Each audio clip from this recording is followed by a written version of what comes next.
This is Joe Pugh for IFLTV here at the home of Nina Hughes in a location undisclosed. First of all, how are you, Nina? I'm good, thanks. How are you? I'm very well. Let's get straight into it. Last week announced your retirement from boxing. It's kind of done everything there has to be done in such a short amount of time in the pro game. Was it an easy decision to make? I think it was a spur of the moment decision, but a decision that I haven't changed my mind. I know it's the right decision. The plan was always to retire at the end of this year. We wanted to get that fight out of the way, get one more big fight, and then retire. But halfway through the fight, I just lost all motivation. I just didn't feel like I wanted to be there, and I couldn't wait for the fight to end. And based on that performance, I know I can't be performing against people like that and carrying on. So, yeah, I think the time is right. Was there any ever question that you were going to retire after the second Shanika fight, or was it always there in your head that you wanted to kind of see how you are, see how good Shanika was in that second fight, and just kind of get that measuring stick again? I think when I first got out of the ring against Shanika, it was like, oh, am I done? Am I not? And I probably thought I was done. But then when I come back here, I didn't feel like that was an age performance. I thought it was a bad performance, and I can perform a lot better. But I didn't feel like that was down to my age, and I felt like there was still a lot more to give. And I was straight back in the gym. I didn't really want to retire then. I still wanted the big fights. So we carried on. But after this performance, obviously dropped down a big level, and I still felt like it was a really bad performance. So I think it's time. Did that time come in the ring, or did you know in training camp that it weren't quite there? What was the moment of realisation that you may not be that fighter that you once were? Literally halfway through the fight. It's difficult because in training you still feel good. I'm still sparring well against good people. It was literally halfway through the fight. It was more the motivation. I thought, I can't wait for this to end. Originally, I didn't want to do a 6 round. I wanted to do an 8 rounder. And halfway through, I thought, thank God it is a 6 rounder. And I just thought, if I haven't got that drive, it was like in front of my home family, in front of all my home crowd. It was great. It was a special moment to get to share it with everyone again. But I just didn't have that drive. I still had the drive to dig deep. There was no way I was going out losing, but I just didn't want it enough. How important was it for you to come back, have one back in the UK, your first one in a couple of years now? Yeah. Been away, defended your title. I know it didn't go your way in Australia, but just to come back and say, look, this is the one for the fans, sort of thing. Yeah, brilliant, because 2 years it's been, and the amount of times everyone's like, I want to come watch your next fight, I want to come and watch your next fight. I'm like, it's in Australia again. And obviously, my eldest son, he's done my rematch with me loads of times when I was over here, but my youngest was a bit young before. And the first time I went to Australia, he was like, I want to do it with you now, I want to carry your belt in. And I was like, I think it's a bit far. So I'm glad I got to share it with both my sons, and box once again in front of all my friends and family. Got the win, and go out on a win instead of on a high. Just going to rewind back now to the decision when you turned pro. After everything that's happened over the last 4-5 years, how pleased are you that you did kind of take that leap and make the decision to turn over? I'm so glad I took that leap. I mean, nothing will ever top winning that world title in Dubai. That's something now I've retired. That's something I can always look back on and be proud of my achievements and everything I achieved from the amateurs to the pro. So, I'm so grateful of winning that world title, get the opportunity and proving everyone wrong. Obviously, winning it at 40, no one gave me a chance. I'm really happy that I got the chance to do that. I remember when you first turned pro and your original manager, Lee Eaton, said that on post that he'd been begging you to turn pro for years and years.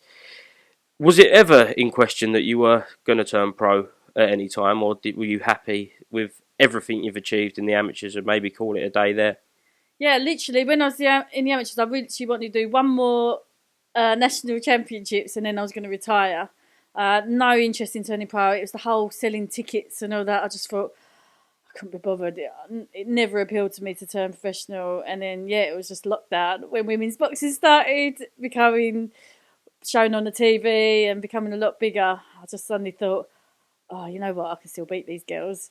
If I don't give it a go, I'll probably regret it for the rest of my life. So I thought, you know what, I'll give it a go. At least if I try and don't get anywhere, I'll have no regrets.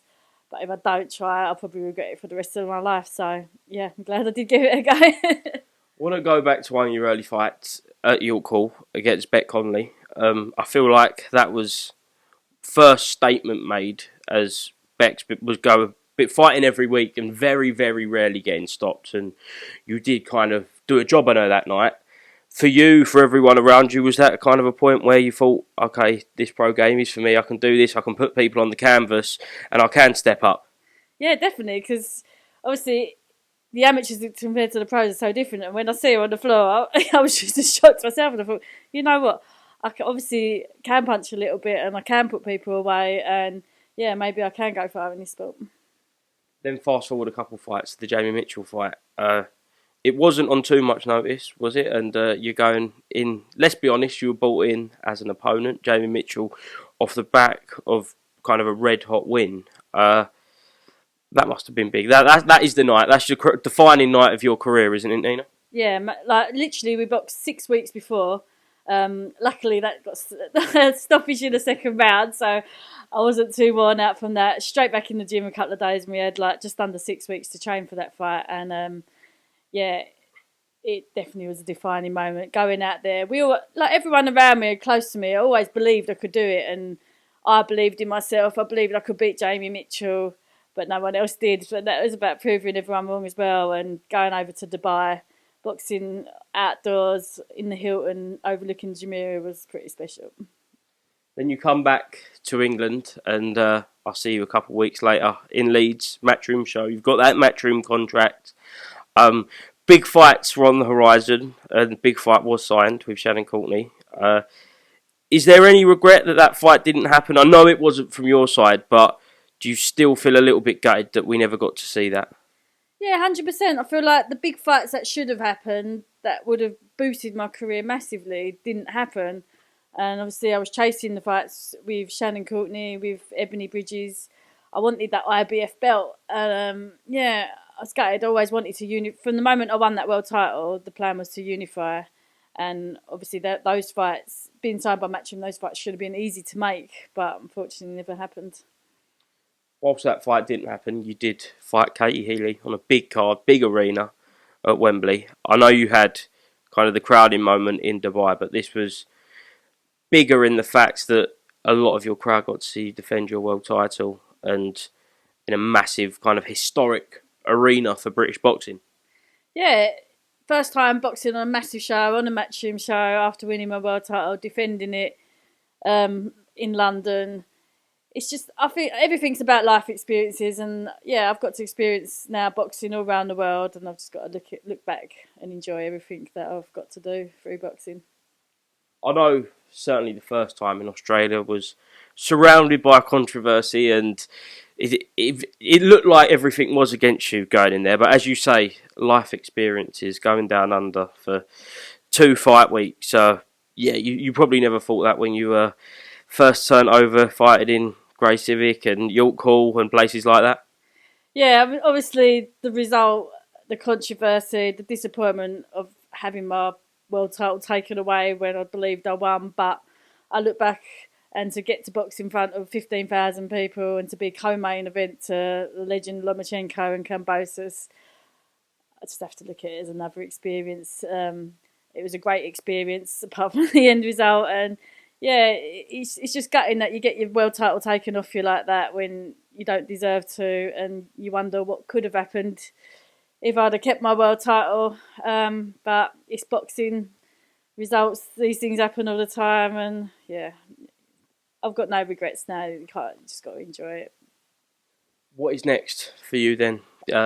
Called it a day on boxing. Are you going to try and stay in boxing? Is that you done? Are you sick of the game right now? Where does Nina Hughes stand right now? No, I still want to train because I enjoy the training part.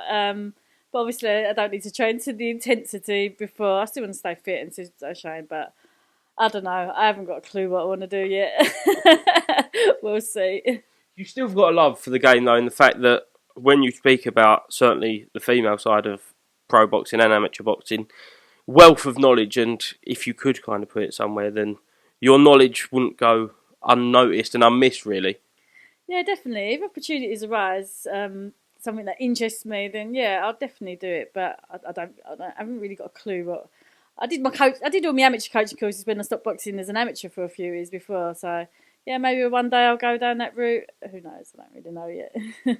Something that always interests me, certainly from the female side of the game, is kind of having children whilst boxing, which is, with any sport really, it's a massive thing because you've got to kind of dedicate a year per child at least to coming away from the game. And you've obviously got two great children.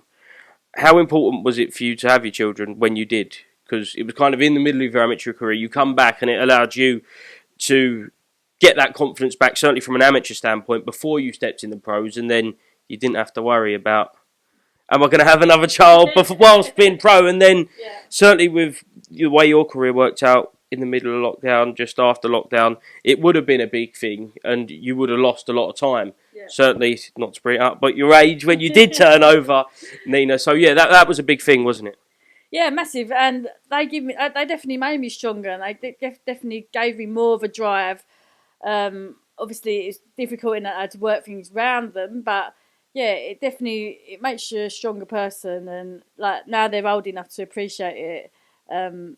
See, now they can see what I've achieved, and it just gives me that drive to push on and show them everything I can do if you put your mind to it. Excellent, Nina. Is there anything else you'd like to add before we finish?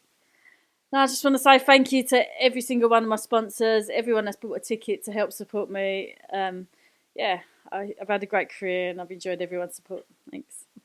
Congratulations on a great career and enjoy your retirement, Nina. Thank you very much.